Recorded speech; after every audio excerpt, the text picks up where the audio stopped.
Anchor person Muzammil شاہ بھی ہمارے ساتھ موجود ہیں، ان کی رائے بھی اس حوالے سے جان لیتے ہیں۔ بہت شکریہ مزمل آپ کے وقت کا۔ کس طرح سے دیکھتے ہیں اس ڈیولپمنٹ کو؟ امریکی صدر نے میڈیا سے گفتگو کی جس میں انہوں نے ایک تو پاکستان کے کردار کی تعریف کی، پاکستان کے وزیر اعظم کی تعریف کی، فیلڈ مارشل کی تعریف کی، دوسرا پاکستان آنے کا اشارہ بھی دیا ڈیل ہونے کی صورت میں۔ تو کتنے مثبت اشارے ہیں مزمل؟ دیکھیں انپریسیڈنٹڈ ڈیولپمنٹ ہے۔ اس کی وجہ یہ ہے کہ اگر اس پروفائل کے ورلڈ لیڈرز اسلام آباد میں اکٹھے ہوتے ہیں تو یہ اس چیز کے مترادف ہے کہ پاکستان کو جو امیج پرابلم ہے اس کا ایک ایسی فکسنگ ہے جو اس سے پہلے ہم نے نہیں دیکھی۔ اس کی وجہ ہے کہ وار آن ٹیرر کا جو وقت تھا یہ اس سے بھی کمپیریبل نہیں ہے۔ اس میں کوئی شک نہیں ہے کہ اس وقت پاکستان بہت قریب تھا امریکہ کے۔ ڈک چینی 2 بار پاکستان آئے، جارج ڈبلیو بش کے ساتھ بہت کلوز انگیجمنٹ تھی۔ لیکن جو ہمیں بھولنا نہیں چاہیے وہ یہ ہے کہ چاہے وہ افغان وار ہو 80s والی یا پھر وہ وار آن ٹیرر ہو، وہ دونوں میں پاکستان جنگ میں پارٹنر تھا۔ اس مرتبہ پاکستان پیس میں پارٹنر ہے۔ تو سب سے بڑا فرق یہ ہے کہ اس مرتبہ جو پاکستان کی یہ گلوبل کوارڈینیشن ہم دیکھ رہے ہیں میجر پاورز کے ساتھ، وہ امن کے کانٹیکس میں ہے، کیونکہ پہلے جو کردار رہا ہے تاریخی طور پہ اس پہ تنقید اس لیے ہوا کرتی تھی کہ آپ اس طرح کے وارفیئر میں فرنٹ لائن اسٹیٹ بن جاتے ہیں جس کا نقصان ہوتا ہے ہمیں۔ لیکن اس مرتبہ 180 ڈگری کا شفٹ ہے، کیونکہ ہم پیس میکنگ پروسیس میں سب سے سینٹرل اسٹیٹ بن چکے ہیں۔ اور ڈونلڈ ٹرمپ کا جو اشارہ ہے یہ کسی حد تک جو لوگ کلوزلی اس کو فالو کر رہے تھے، جو تاریخ سے واقف ہیں، وہ انٹیسپیٹ کر رہے تھے۔ اس کی وجہ یہ ہے کہ ڈونلڈ ٹرمپ اس طرح کے آدمی ہیں کہ وہ کبھی بھی پرسنل کریڈٹ کسی اور کو لے جانے نہیں دیتے۔ اب اگر تو پہلا راؤنڈ یہاں پر ہوا اس میں ان کو جے ڈی وینس ہی مناسب لگے، روبیو کو انہوں نے نہیں بھیجا۔ Vance mind you is going to be running for the presidential campaign, جو اگلا صدارتی انتخاب آئے گا، کیونکہ ان کی 53% اپروول ریٹنگ بھی ہے۔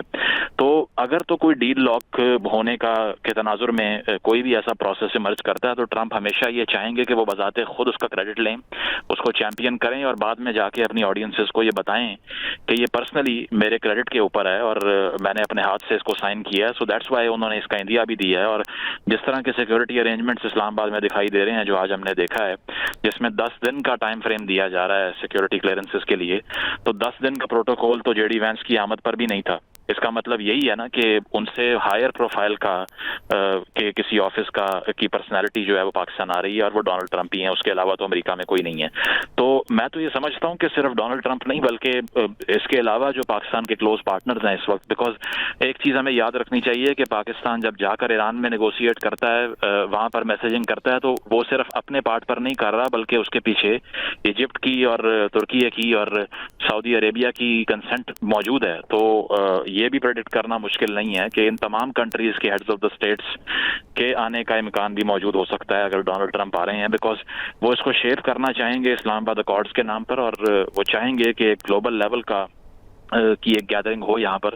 تو اسی لیے اگر تو جو کچھ بون آف کنٹینشنز باقی ہیں، کیونکہ جہاں تک ہمیں پتہ ہے بہت سی جو ہے نا اس میں ڈیولپمنٹ ہو چکی ہے لاسٹ ٹائم کے بعد سے، جو سینٹرل ایشو ہے وہ یہی ہے کہ تھریش ہولڈ کیا رکھا جائے گا، کتنی انرچمنٹ کی جائے گی۔ 2015 کا جو معاہدہ تھا ایران کے ساتھ، جو جوہری معاہدہ ہوا تھا، اس میں 3.2% کی انرچمنٹ پہ ایران رک گیا تھا اور انہوں نے سینٹریفیوجز بھی اپنے کم کر دیے تھے، 15,000 سے وہ تقریباً 5 سے 6,000 پر لے آئے تھے۔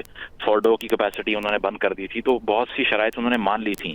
امریکہ ابھی یہی چاہتا ہے کہ نیوکلیئر ڈیل کا جو 2015 کا فریم ورک تھا اسی لیول پر ایران دوبارہ آ کر کھڑا ہو جائے، اور 0% انرچمنٹ کی جو ڈیمانڈ ہے وہ اسرائیل کی طرف سے آتی رہی ہے پہلے بھی، تو اس کے کلوز جانے کی بہت کوشش کی جائے گی۔ جو ٹائم فریم ہے جس میں کہا گیا کہ 20 سال کے لیے پروگرام بند کریں، نیو یارک ٹائمز نے جو رپورٹ کیا اس پر جو رپورٹنگ تھی وہ یہ بتا رہی تھی کہ ایران 5 سال کے لیے بند کرنے کے لیے راضی ہے۔ تو اس کے لیے درمیانی راستہ نکلے گا، کیونکہ یہ اسی طرح ہے کہ ایک پارٹی 5 سال پہ کھڑی ہے، ایک 20 سال کا مطالبہ کر رہی ہے۔ سو ڈیل جو ہے وہ اس کے درمیان میں کہیں ہو سکتی ہے، پہلی چیز تو یہ ہو سکتی ہے۔ تو ہرمز کا جو معاملہ ہے وہ تھوڑا پیچھے اس لیے رہ گیا ہے کہ اگر ہرمز اوپن کرنے کی ڈیمانڈ ہوتی ہے تو ایران کہتا ہے ہمارے ایسٹ انفریز کریں، کیونکہ $6 ارب ایران کا جو آئل منی ہے اس کی مد میں قطر میں فروزن پڑا ہوا ہے۔ تو ایران یہ کہتا ہے کہ آپ اس کو انفریز کریں، امریکہ یہ کہتا ہے کہ اس سے پہلے آپ نیوکلیئر پہ بات کریں۔ تو یہ ساری چیزیں انٹر کنیکٹڈ ہو گئی ہیں۔ اور ان کی پوری کوشش یہی ہے کہ اسی ڈسکشن کے اندر اس کو ریپ اپ کریں تاکہ ایک لانگ سٹینڈنگ جو ہے نا وہ ایک ریزولوشن نکل آئے مسئلہ جو ہے وہ ایران کا امریکہ کو لے کر. تو اسی لیے میں سمجھتا ہوں کہ بہت بڑی ڈیولپمنٹ ہے. اس کی وجہ یہ ہے کہ پاکستان کا جس طرح سے میں نے پہلے کہا, جس طرح سے انڈیا پروجیکٹ کرتا ہے کہ گلوبل ایکسپورٹر آف ٹیررزم, لیکن ثابت یہ ہوا کہ گلوبل ایکسپورٹر آف پیس بن چکا ہے پاکستان. اس کی وجہ یہ ہے کہ اس وقت کوئی اور اسٹیٹ ایسی نہیں ہے جو لیوریج رکھتی ہے ان تمام پارٹیز کے اوپر, اور اگر یہ سکسیسفل ہوتا ہے تو میں تو یہ دیکھ رہا ہوں کہ اس سے پہلے بھی اٹلی کے ایک فارمر پرائم منسٹر ہیں, 2-3 اور لوگ ہیں جنہوں نے پچ کیا ہے کہ پاکستان تو وہ کردار ادا کر رہا ہے جو یو این او کو کرنا چاہیے. So currently Pakistan is behaving like U N O, کیونکہ جو کام آئیڈیلی یو این او کو کرنا چاہیے تھا, جس کے لیے ان کے دفاتر یوز ہونے چاہیے تھے, وہ اسلام آباد کر رہا ہے. So this is a huge milestone and all eyes on اسلام آباد.